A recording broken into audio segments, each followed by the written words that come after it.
News 18 network पर अब स्वामी रामदेव हमारे साथ है। राम की पैड़ी पर भूमि पूजन के एक दिन पहले और कुछ ही घंटे रह गए हैं, निमित्त मात्र रह गए हैं। पर बाबा जी, अगर आपके पीछे देखें तो बहुत दीपोत्सव की तैयारी है। ये राम की पैड़ी है, इसका स्वरूप बदल चुका है। कैसा महसूस कर रहे हैं आप? ये क्षण ऐतिहासिक हैं और इस समय भारत सहित पूरी दुनिया में करीब 750 करोड़ से ज्यादा जो लोग हैं, उनका सौभाग्य है कि उनकी आंखों के सामने कोई प्रत्यक्ष यहां श्री अयोध्या जी आ पा रहे हैं कि नहीं आ पा रहे हैं, यह बात महत्वपूर्ण है। जो आ गए उनका परम सौभाग्य है, जो अपने घरों में है उनका सौभाग्य। और दुनिया के किसी भी कोने में विज्ञान ने सारी दुनिया अब हटा दी है, मिटा दी है।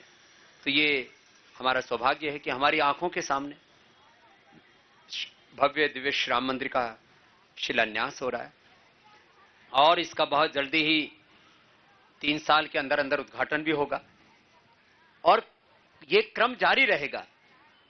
मैं तो चाहता हूं अयोध्या में श्री राम मंदिर ऐसा बने कि इसके सामने वेटिकन सिटी फीका पड़ जाए, इसके सामने मक्का मदीना फीका पड़ जाए। और दुनिया में जितने भी धर्म स्थान हैं, मैं किसी का अनादर नहीं कर रहा हूं, उससे जब दुनिया की सबसे प्राचीन संस्कृति, सभ्यता, धर्म वो हमारा सनातन धर्म है, तो उसका मंदिर वह उसका एक प्रतीक है। बाकी राम तो हमारा चरित्र है, हमारी मर्यादा है, हमारी जीवन का आचरण है। वो एक आदर्श पति हैं, आदर्श पुत्र हैं, वो आदर्श राजा हैं।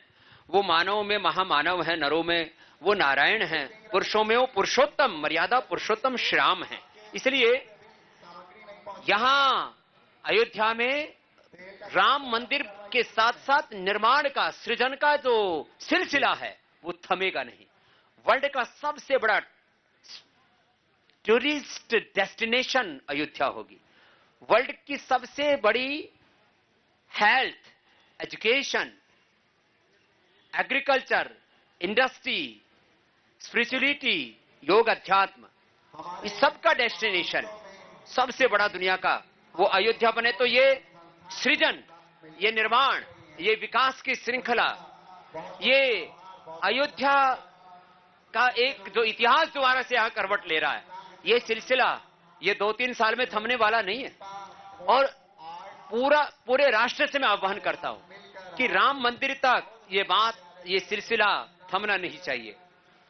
पूरे अयोध्या का और इसके साथ साथ देश का ऐसा विकास हो कि सारी दुनिया अयोध्या की ओर देखे, सारी दुनिया भारत की ओर देखे, ऐसा परम वैभवशाली भारत बनाए और राम जैसा राष्ट्र, राम जैसा चरित्र, कि एक है राम का मंदिर, एक है राम जैसा राष्ट्र का चरित्र, वो राम राज्य, वो भी साथ साथ आए। उसके लिए हमें एक लंबा संघर्ष और तप करना है और उसके लिए हम प्रतिबद्ध हैं। मैं अपने जीवन के शेष 50 वर्ष राम मंदिर बनाने के साथ साथ राम राज्य इस राष्ट्र में लाने के लिए लगाऊंगा, ये मेरा संकल्प। राम राज्य का अर्थार्थ सबको बताइए। राम राज्य का मतलब क्या है और क्यों? राम राज्य का अर्थ है जहां किसी भी प्रकार का दुख ना हो, जहां दरिद्रता ना हो, जहां पर कोई असमानता ना हो। राम कौशल्या के भी, अयोध्या के भी हैं, लेकिन वो अहिल्या के भी राम हैं, वो भेलनी के भी राम हैं, वो आदिवासी वनवासियों के भी राम हैं। तो जहां पर कोई असमानता ना हो, कोई भेदभाव ना हो, no any discrimination, no any justice, no poverty, no illiteracy, माने किसी भी प्रकार की भूख, अभाव, अशिक्षा, अन्याय, शोषण, इस सब से मुक्त, जहां सब प्रकार की दिव्यता हो, सब प्रकार की भव्यता हो, जीवन में सच्चरित्रता, पवित्रता की, शुचिता की पराकाष्ठा हो, सब में अहिंसा हो, बैर ना हो, विरोध ना हो, कोई प्रतिशोध ना हो। राम वन से वापस आकर के लौटते हैं तो महल में नहीं जाते, कहीं के पास जाते हैं। तो माने राम का जो पूरा चरित्र है ना, वो है राम राज्य। तो इस चरित्र को अपनाने के लिए सबसे पहले तो राम को अपनाना होगा। कहते हैं रोम रोम में राम, कण कण में राम, राम राम रामेति रमे रामे मनोरमे, सहस्र नाम तततुल्यम राम नाम वरानने। ऐसा ही शिव जी ने पार्वती को कहा था, स्कंद पुराण में लिखा है। पर ये आज की इस युवा पीढ़ी में और इस पीढ़ी में जो राम को नहीं मानते, जिन्होंने कुछ ऐसे एफिडेविट दिए जिन्होंने कहा कि राम तो है ही नहीं, ऐसे लोगों को आप क्या कहेंगे?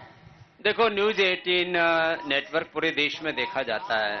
मैं 2-3 बड़ी बातें कहना चाहता हूं। लोग कहते हैं राम का आर्कियोलॉजिकल एविडेंस दो।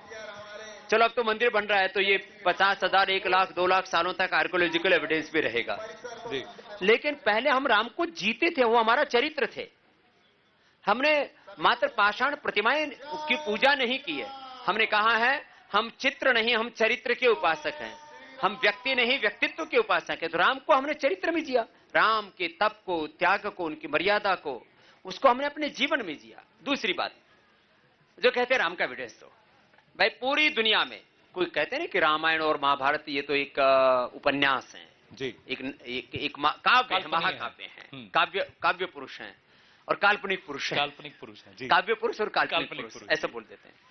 कोई दुनिया का एक राष्ट्र बता दो, अरे राष्ट्र की तो बात छोड़ो, कोई उसका एक स्टेट बता दो, स्टेट की बात छोड़ो, कोई एक डिस्ट्रिक्ट बता दो, कोई एक गांव बता दो, जहां पर हजारों सालों से लोगों के नाम, उनके गुण, कर्म, स्वभाव, उनके पर्व त्योहार, उनके चरित्र, उनके चाल चलन, उनकी जीवन पद्धतियां, माने सब कुछ किसी नाटक के आधार पर चलता हो। तो राम नाटक नहीं है।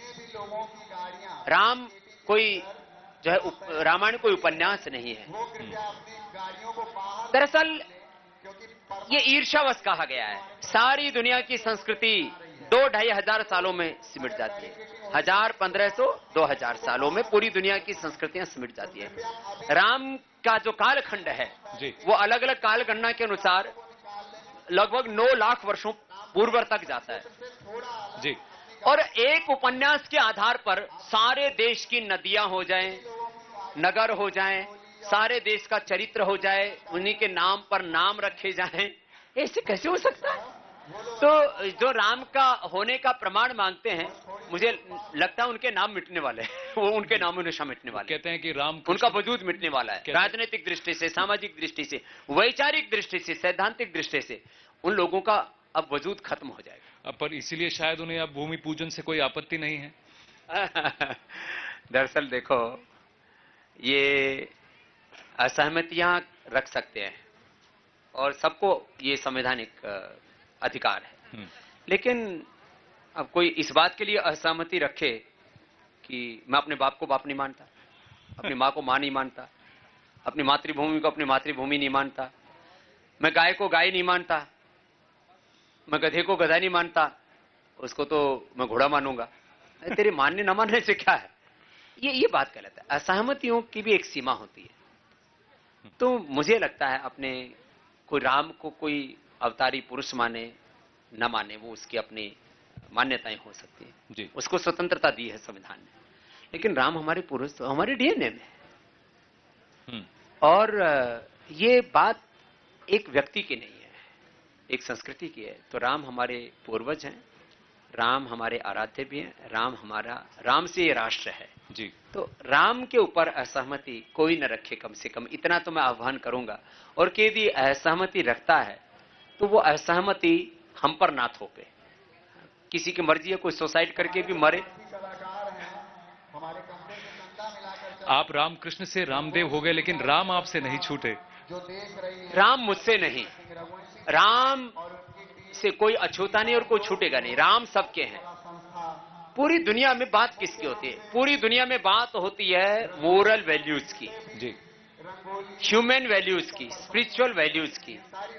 पूरी दुनिया में बात होती है आदर्शों की, आइकॉन्स की, रोल मॉडल्स की। तो राम से बड़ा रोल मॉडल, राम से बड़ा आइकॉन, राम से बड़ी मर्यादा, राम से बड़ी ह्यूमैनिटी, राम से बड़ी डिविनिटी, राम से बड़ा रोल मॉडल होगा कौन? इसलिए चाहे कोई किसी देश में, किसी कालखंड में, कहीं पर भी कोई जी रहा है, किसी भी मान्यता को मानता है, लेकिन जब वह मनुष्यता की ओर देखेगा तो मनुष्यों में, मानव में मर्यादा पुरुषोत्तम श्री राम को सबसे ऊपर देखेगा जी। वो राजाओं को देखेगा तो सबसे ऊपर उनमें राम को देखेगा जी। वो किसी भी तरह से किसी मानव का मूल्यांकन करता है तो उसमें मर्यादा पुरुषोत्तम श्याम शिखर पर हैं। और यह हमें गौरव है कि हम राम के वंशज हैं। और ये सौभाग्य सब अनुभव करें जो यहाँ नहीं आ पाए, वो अपने घरों में दिए जलाएं। भाई घी के दिए हो तो अच्छी बात है, नहीं तो भाई सरसों के तेल के जला लो, तिल के तेल के जला लो, घी के दिए जलाओ, तिल के तेल के दिए जलाओ। और अपने घरों में खुशियां मनाओ।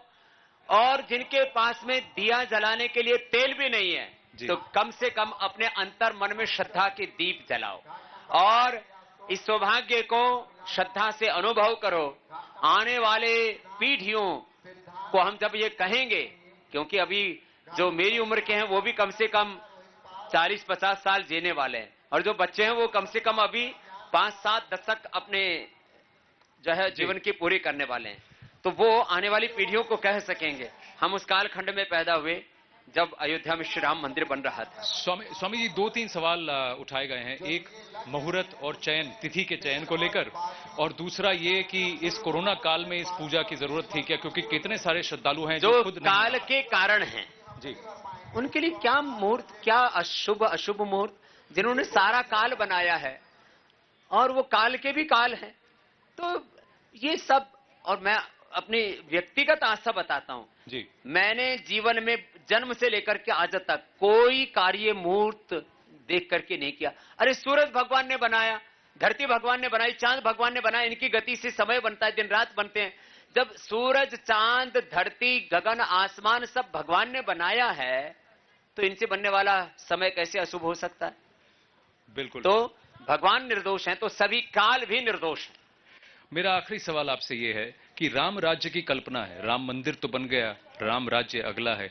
राम राज्य के लिए ऐसा कौन सा राम का, प्रभु श्री राम का जो चरित्र है, उसकी कौन सी एक क्वालिटी है जो हम सबको समाज में एक साथ जागरूक करनी होगी हमारे अंदर, ताकि हम राम राज्य की ओर बढ़ सकें?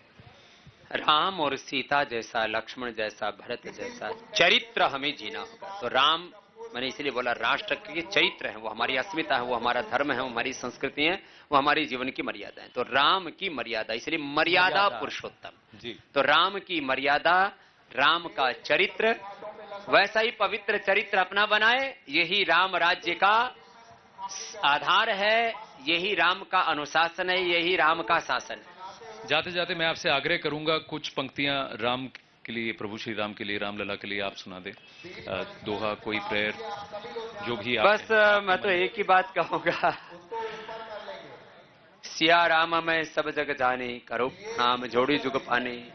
आप मनुष्य और मनुष्यतर जड़ चेतन जीव जगत को किसी को भी देखते हैं, हरि व्यापक सर्वत्र समाना, वासुदेव सर्वम ईशावास्यमिदं सर्वम।